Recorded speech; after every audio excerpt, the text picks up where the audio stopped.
noches, bienvenidos a La Manzana Prohibida, un programa promovido por la Sociedad Secular y Humanista del Perú, que tiene como objetivo popularizar la ciencia, sus teorías y contenidos en un lenguaje que esté al alcance de todos.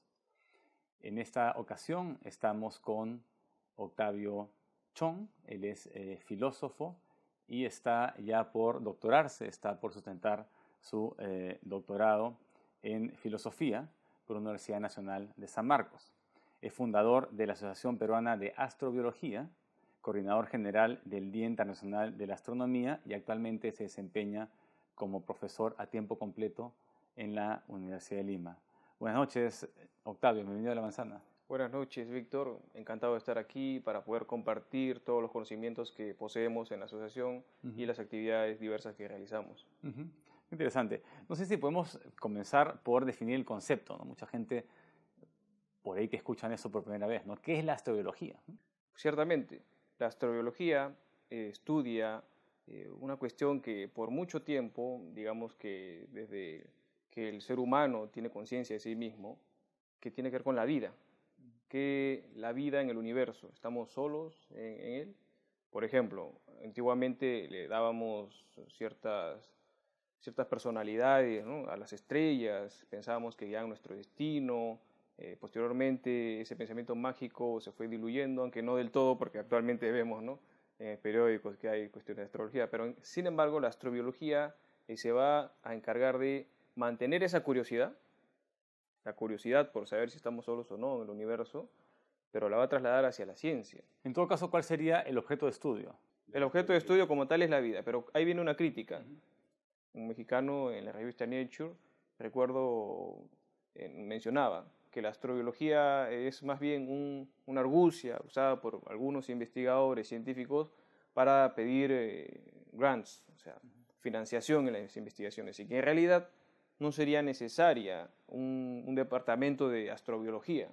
Ahora, ¿hasta qué punto es eso cierto? Desde el punto de vista de la filosofía y la ciencia, sabemos que la ciencia está conformada por constructos, ¿no? Para tomar un caso, un concepto de Bunge. Y los constructos son ideas que están conectadas lógicamente entre sí y que es como un gran rompecabezas. Imaginemos que el conocimiento científico es un gran rompecabezas. Cada pieza tiene un lugar donde ha de encajar. No cualquier pieza encaja. Un constructo es una idea, sí, pero no cualquier idea. Decir que las hadas ponen dinero si yo guardo dientes debajo de mi almohada, eso efectivamente no tiene que ver con la ciencia. ¿Por qué?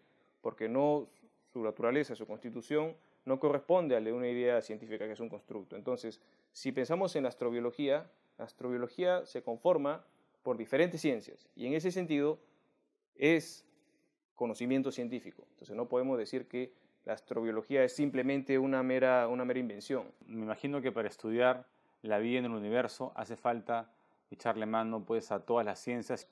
La astrobiología reúne dentro de sí una diversidad de ciencias que no se limitan solo a las ciencias naturales, sino que también, como mencionabas, la psicología, ¿no?, sociología incluso, claro, hasta política podremos decir, y no es descabellado, porque en la estrategia de la astrobiología de la NASA del año pasado, 2015, si no me equivoco, lo leí en la parte final, mencionaba importancia de otras disciplinas para la astrobiología. Mencionaban, imagínate, bueno, en primer lugar, la epistemología, no es novedad, filosofía. Toda nueva ciencia, toda nueva disciplina requiere de fundamentos filosóficos para poder estructurarse. Más adelante veía la parte de la sociología, o sea, qué impacto social podría tener un posible descubrimiento de vida que no fuera la terrestre, por muy pequeñísima que sea, por muy microscópica que sea, pero que no tenga un origen terrestre. ¿Qué impacto en la sociedad? En la política. La política también se incluye. ¿Qué políticas de protección planetaria se ven inmersas en el estudio de la astrobiología, por ejemplo, ¿no? Tenemos un protocolo de protección planetaria que nos indica que no podemos traer alegremente cualquier muestra de la Luna, de Marte, ¿no? Tiene que pasar por un proceso. Pero ¿qué pasa al revés? O sea, hay un protocolo para protección planetaria hacia otros planetas, por ejemplo. No, en teoría no deberíamos contaminar Marte, porque si contaminamos Marte con material terrestre o material biológico terrestre, no vamos a saber si el material biológico es efectivamente marciano o terrestre, ¿no? Pero a ver, yo voy a ser un poco abogado del diablo, ¿ya? Y voy a, digamos, una crítica que yo podría pensar a la astrobiología es, bueno, hasta ahora no se ha descubierto vida en el universo aparte de la Tierra. Y la astrobiología se justifica porque es el estudio de vida allá afuera, no es el estudio de vida en la Tierra necesariamente, ¿no? Entonces, una ciencia que no tiene objeto de estudio, ¿cómo se justifica? O sea, ¿es puramente especulativa? O sea, ¿cómo se puede llegar a entender el fenómeno biológico planetario si solamente, digamos, está confinado a un solo planeta? Yo tendría dos respuestas. A ver. Una, haciendo alusión a un científico que también se preguntó lo mismo. Si la ciencia es un constructo, imaginémonos qué pasó antes del descubrimiento del bosón de Higgs. ¿Podríamos decir que no era ciencia lo que se hacía? No. Asumo que lo mismo pasa con la vida. O sea, no es cuestión de que no tiene objeto de estudio, sino que todos los constructos están apuntando a una pieza que debe estar ahí. Entonces no es cualquier pieza. Y por lo tanto, a pesar de que no se sepa definir realmente de manera unívoca qué es la vida, porque un biólogo puede decir, yo saqué la vida, no, pero la ciencia no es una actividad individual, justamente.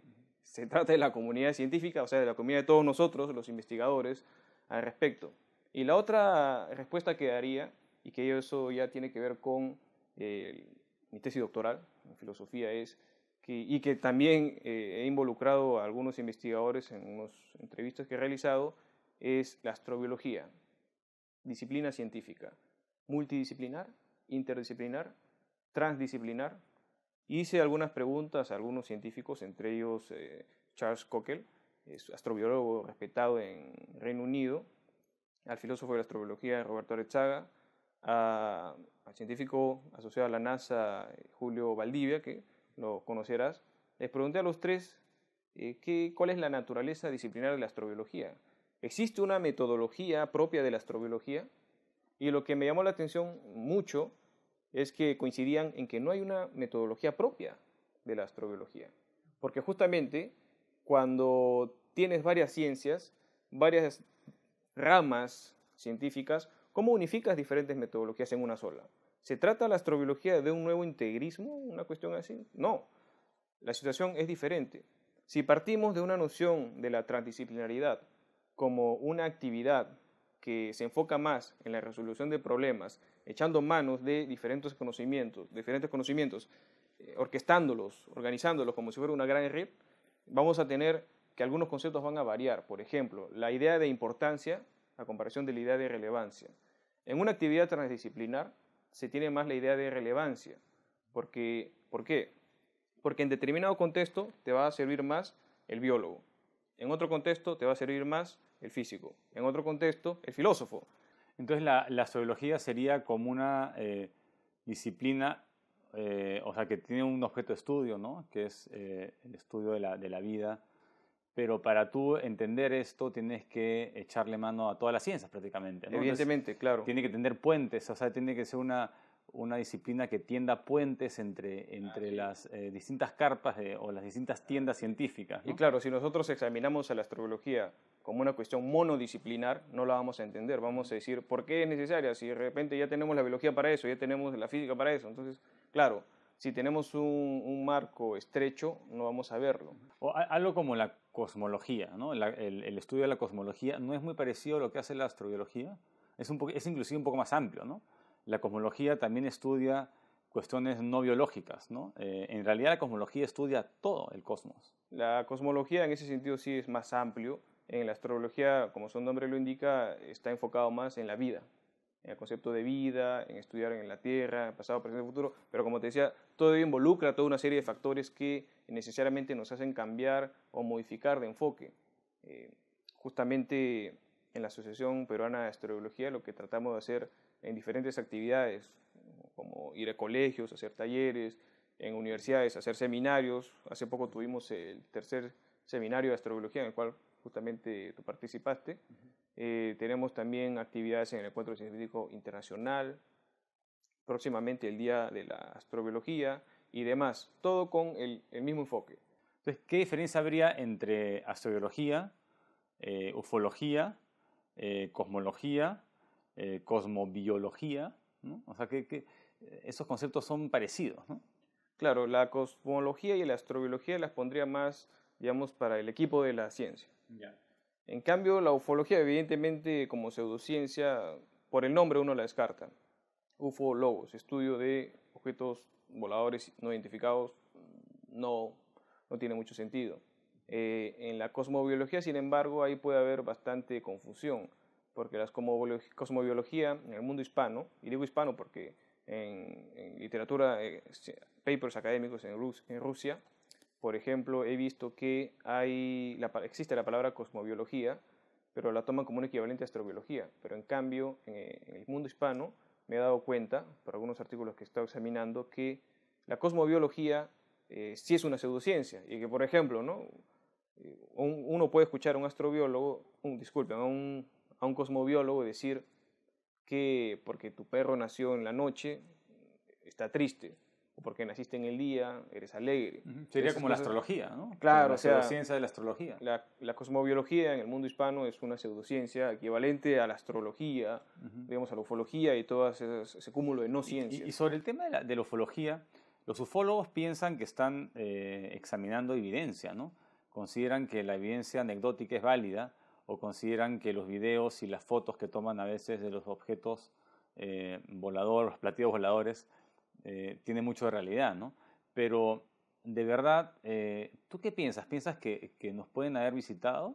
Como filósofo diría que la ufología, aparte, al procurar de demostrar su verdad en el testimonio, ellos parten entonces de la tesis de la coherencia. O sea, si mi testimonio coincide con el tuyo, con el de él, por lo tanto debe ser cierto, pero no necesariamente, porque en este momento los tres podemos coincidir en un testimonio, o los cuatro que estemos aquí en un testimonio, pero eso no necesariamente va a corresponder con los hechos. Bueno, estamos ya cerrando la primera parte del programa con Octavio Chong. Él es filósofo, presidente de la Asociación Peruana de Astrobiología. Estábamos hablando sobre qué cosa es la astrobiología, la cosmología, la cosmobiología. Y síganos en la segunda parte del programa.